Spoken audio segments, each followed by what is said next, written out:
Hello everyone, welcome back to another episode from TCG353. I am Jamie. Today we're playing Egghead Luffy, 6 life leader that spawns bodies from life, leading to early game aggression. We built this deck around Emmet, which is a card that came out in EBO4, doesn't really get talked about much in Egghead Luffy, and I said I'd give it a go and see what this deck actually does with a kind of quirky style to it. So if you like the video, leave a like. If you appreciate that I just said quirky in a real sentence, leave a dislike, and if you want to subscribe, feel free to do so.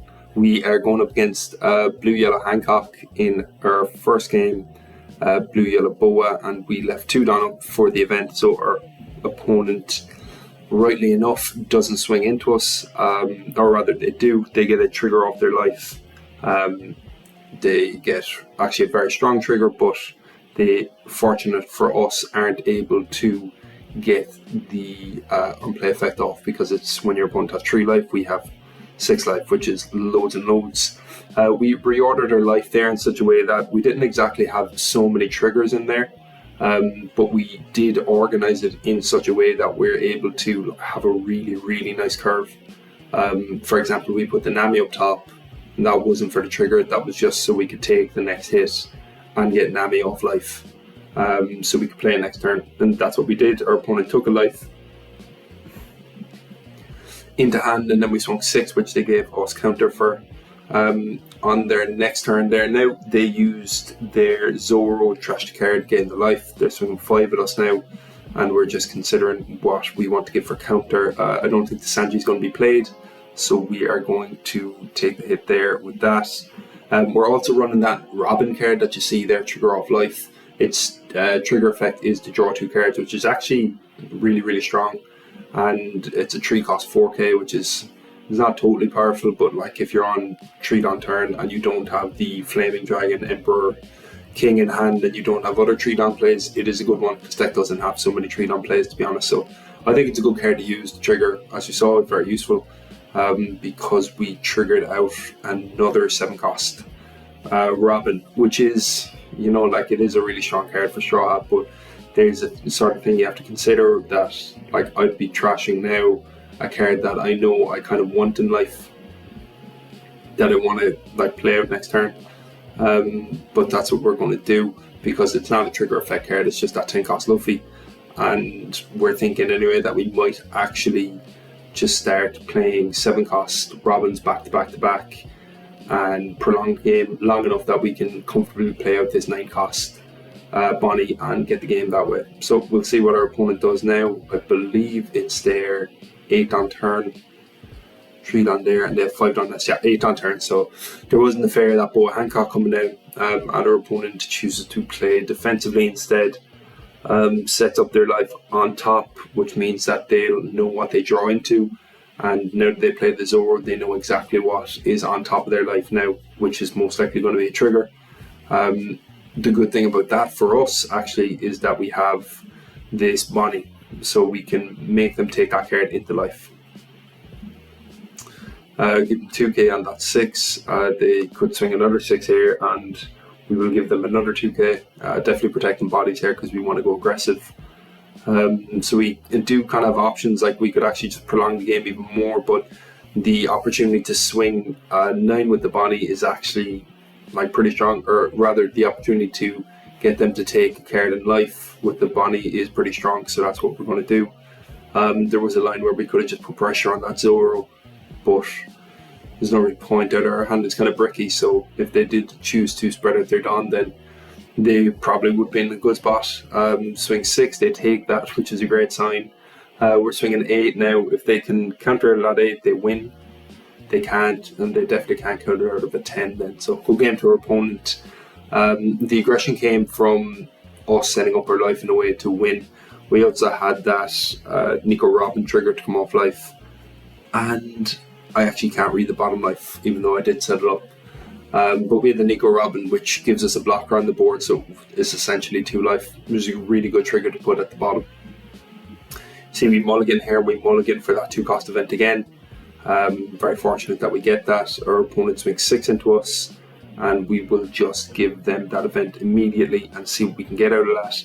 we see that we have the 5 cost Luffy in hand in life, and we're actually very keen on putting that up fairly near to the top so that we can use it on curve. Put the Robin up top so we can get draw 2 cards at the start early in the game would be very valuable. And we have the Usopp down at the bottom with Emmet. The Usopp makes a 7k, and the Emmet, I think it was an Emmet, maybe I'm wrong there, but the Usopp second last life is very strong. So here you see we drew 2, we drew into a 10 cost and a 5 cost Nami. We'll be going on to our 4 Dawn turn next turn.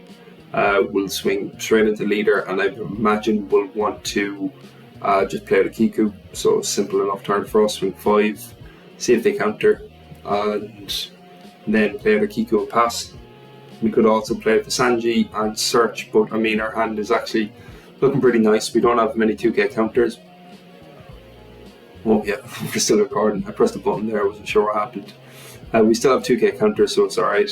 The unfortunate thing here is that our opponent is able to rest the Kiku and swing into it, but we choose to protect. No, we shouldn't anyway. I hope we don't. Yeah, we let it go. It's unfortunate we can't get the on KO effect of it because our opponent only has 4 life, but this is just one of these things, really.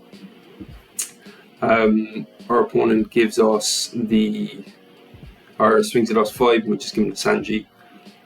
With this turn now, we swing or play down the 5 cost Nami and swing 7. Could have been an option to swing into the Ohm because minus 1k power every turn is actually just annoying, and to leave 1 Dawn up for the event. For example, there would have been perfect because we could have just countered out of that swing particularly. Like we're never really going to counter out of the Enel swing. And also, if we had done that, we could have played Nami out next turn again, and Nami would have given us more value by attaching it on and making them take a life. So just something to consider, because I know like they're always going to want to swing with the Ohm, and the Ohm's going to just give them so much value because they can Mamarag in our stuff. So now we will play out the Sky Island Luffy and consider how we want to swing here. We actually choose to swing 8. May have been more beneficial here to swing 7 and 7 because we don't really want to because we choose not to turn our Luffy sideways, for example, which is an error because we didn't actually get the swing off on it. They're able to KO it quite quickly, which is unfortunate. We don't take the trigger off that because we've already set up our life. But yeah, we should have swung with the Sky and Luffy there. That's our own blunder because our opponent would be on 0 life now, which would be very good for us for the next turn. They swing 10 and we play out the Emmet, and that kind of dissuades our opponent from swinging into the Nami, which maybe they did want to do. And now here is kind of like the big moment of the game when I was reviewing it afterwards. So we took that Usopp trigger. Maybe we should have taken the counter. We'll swing, draw and trash, so we have 3k counter in hand, which isn't all that much, but we do have events. We could potentially, like we can't use Robin to heal, we choose to use 2 Borsalinos, which is good against any other deck except for Enel because they can Senior Pink and they pull back an event, or they pull back the whatever that's called, the Gamma Knife, and then they Mamaragan and they El-Tor, so they just negate all their blockers. I think if we played out the Luffy, they would have been able to do that anyway, but we would have had 1 Dawn up to be able to protect life. So it's hard to know for that part for certain. One thing for sure is if we played out the Luffy and we survived, we would have won. On the crackback, we could have swung with the Emmet. But like I really do, this is why I'm leaving this game in, I really do think we had that game to win. Just maybe the last turn we could have made better improvements. So if you guys play Egghead Luffy, let me know in the comments what you think I could have done different there at the end. Would like to hear that from you guys. Also, the Purple Enel player I played against was really, really rude by saying it nicely afterwards, so I wish I did win, you know. We're playing against Vivi now. They used on turn 2 a 1k event to counter out of 6k swing, and they swing into us 5 and we use our event to set up our life. So we have Emmet down the bottom as we normally do. We have 2 Jinbeis up top. to spawn out onto the board, and then we have our Bonnie, and our Bonnie will actually come onto the board at like a perfect time, I think. Use our Sanji to search out a Nami who is going to be very, very strong next turn, because we're just going to play it out and get the rest of done. They turn their cabs sideways. We do have 2k in hand, but we do not take because we want to flood the board as early as possible. And now our opponent uses their leader ability to give the Nami rush and swing 7 into us, which we are incentivized to take because we can trigger out another body. So we'll play the Nami here, attach it onto ourselves, take a life from them, and then we'll just pepper them with 5s. It'll probably work that we'll do 5, 6, 6, 6. We could do 5, 7, 6 as well. But now we're going to change tact here because they gave us the block and the leader ability, that we're just going to get rid of that blocker straight away. I played Vivi not so much, but enough to know that you want to get rid of that blocker really early because it makes it very frustrating to go for lethal later on or to clear board. They swing 6 into our 5. I think it's kind of okay to take it, but we'll let this, but we'll counter out, because our big fear here is that they play down like something like a Rayleigh or a, what else could they play? They could also play a, well, there's the Rayleigh. They could also play Beckman and just clear the entire board, and that is sort of what they do anyway. We're able to keep the Nami up though, so that is a bit of a silver lining. We'll take a 2k there with our Sanji search. Swing 5 into their life, see what happens. They give us a 1k. Swing 6 into their life, and we will then use our rush card. I don't think players expect Egghead Luffy to be running the Sky on Luffy 5-cost rush, so you can catch people unawares. Like for sure, they would have countered 6k if they were aware that my deck runs a rush card like that. Now we're in a very, very good spot because we have 4 life up.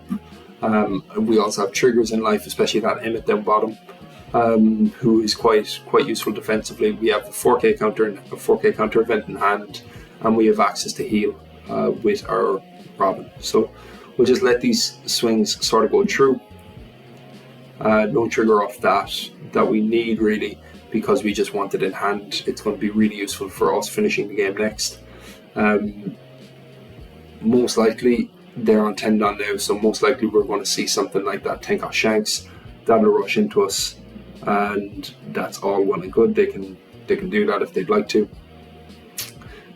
No, it's actually unfortunate there because well, it's not really unfortunate to be honest, but they just give up there, which is a shame, because I really wanted to show off the Emmet. That being said though, the Emmet would not really have been online because we didn't have a base power of 12,000.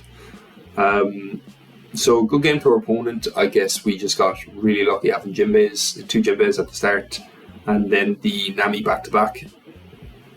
Last game now is up against Green Mihawk. I don't know if you can notice, but this one is super sped up because our opponent thinks a lot and does some, make some strange decisions towards the end of the game. So when you notice that, let me know what you think. I gave him the benefit of the doubt and believe that they were making their decisions based on protecting their board and valuing that. But I'm not entirely sure, to be honest. All that being considered though, I am going to make a Green Mihawk video soon because it is such a cool deck. I really enjoyed playing it last time and I didn't actually expect to. It's never been a deck that I was interested in. I'm more of a Black Rock player back in OP14. I think I mentioned that before. But Green Mihawk is really cool, and there's also that 8 cost law that's coming out. That looks really, really useful. The one that rests or makes an opposing character's rested character not come active, and also your 5 costs become active at the end, so you can like protect your Cavendish. For Mihawk, for example, you could swing with that law that you, oh no, that's a 6 cost. You could swing that Bonnie, for example, and then it will come active as a blocker next turn. What other 5 costs does this play? That's a supernova. Oh no, it's just green. It's just green characters. So Tashigi will come back up online, or would start standing again. What other green characters 5 cost? Perona will come and stand back up. Yeah, I think that's about it. Anyway, I'm trying to comment on things other than this gameplay, because I know our opponent takes a little bit of time, but actually is doing fine for himself at the moment. We played out that Nami attached to Rested Dawn, swung 6/6 and a 7, and you can see there our opponent uses the event counter at the end, but we are able to take 2 life off them in the grand scheme of this turn. They have plenty of cards in hand, but so do we, and our cards are actually very, very strong, because we have a nice mix of 2Ks and 1s, as well as very strong cards for later on in the game. So we give them 2K and a 1K there.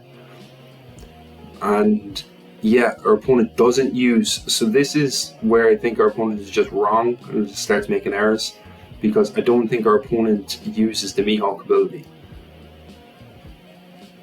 And then, okay, so maybe you guys won't like this. I say you forgot to use Mihawk ability, so I won't swing with Nami. But then I noticed that they have the coffin ship turned sideways, so I'm thinking, right, or did you use it on the boat? And I'm so confused, and I'm waiting for him to reply, because I kind of do want to swing into it. Or sorry, I kind of do want to swing with the Nami, because I want to win the game, of course, you know, I'm recording. And our opponent says nothing, so you guessed it, we're going to swing with the Nami.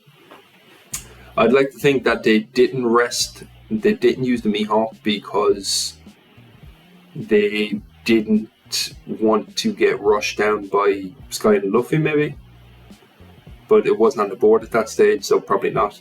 Anyway, we didn't swing with it there, which was a total error. I don't know why we didn't, so we're probably playing them back in little misplays.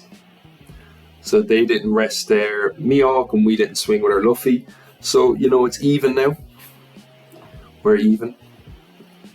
They do get a rest off with the Long Beppo, and they choose to rest the Nami, not the Luffy, which is mad. Swing 7 with the Law now, or attach one onto it. Swing 7 at Sanji, they can have that. Swing 7 at Sanji, they can have that. They have a blocker still standing. Once they rest Mihawk, it'll rest the character, but they don't rest Mihawk again. Which I think is because of the Luffy, but if they swung with the Mihawk, then the Luffy would have been no problem. Like, I don't fully understand that yet. That's just a blunder, like a total blunder. And so to capitalize on that, we swing 7. Yeah, this is one of the more confusing games, alright, from our opponent. Maybe you can consider what you would have done.